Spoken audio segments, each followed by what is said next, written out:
Alright, final part. RC Race Innovations Viper Chassis Assembly. Front lower strut is on in the previous assembly that we saw. Next, we're going to take our post pins. You're going to put a E-clip on one side,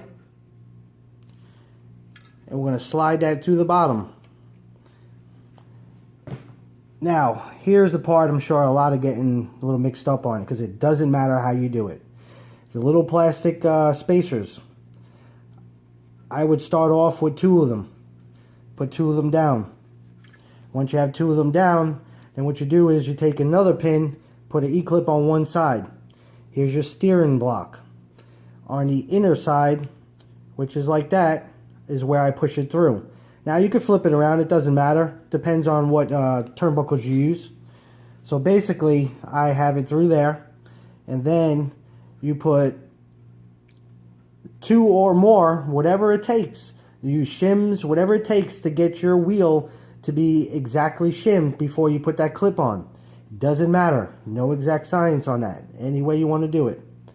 So, once that is on, now we got the 2 spacers down there. We slide that on. Then, this is a typical standard setup. It could be done any way you want. You could put the 2 spacers on the top and the 1 spacer on the bottom. What that does is, if you watch, that adjusts your front ride height. However you have the spacers done. So, from there, I usually put one on there, one spacer on the top. And then comes your top, right there. This is your top strut. Then once you put it on there, it's going to take a little pushing and holding still so you could get it so it doesn't push back down on you, but you have your room right there for your E-clip. So basically, it's going to be 3 spacers, either 2 on the bottom and 1 on top, or 2 on the top, 1 on the bottom, or you could take those out and you could use other types of shims to get more of a fine tune. So there is your typical front end setup. Once you're done, once your wheels are spaced, you're going to have an E-clip on the outside. We don't use the nuts because they do loosen up and vibrate loose. I like to shim it perfectly, pop the clip on, and it's basically a set it and forget it. So there's your typical front end setup. So what a few people do is, once your servo's on here, you could take a short rod, go to your servo arm, another short rod to the servo arm. You could do it that way. You could do a long rod on this side and have one short one on this side to the servo arm. It could be done that way. Some people get the 440 rod, which is very cheap at hobby stores.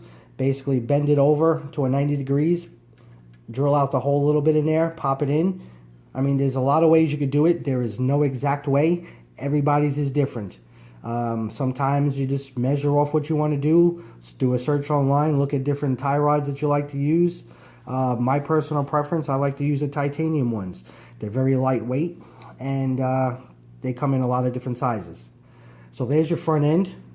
There you have it. If anybody else has any questions, this is pretty easy assembly on this kit.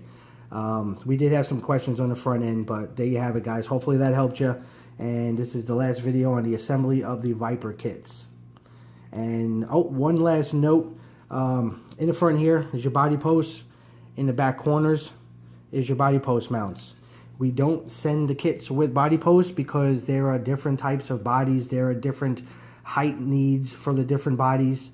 We would suggest is get the body that you want, pre-fit it over it, take measurements, and then find the body post that you need, that's the height you need. LeftHanderRC.com is the place that has a lot of selection for body posts. Alright guys, we're out. Hope this helps. RC Race Innovations.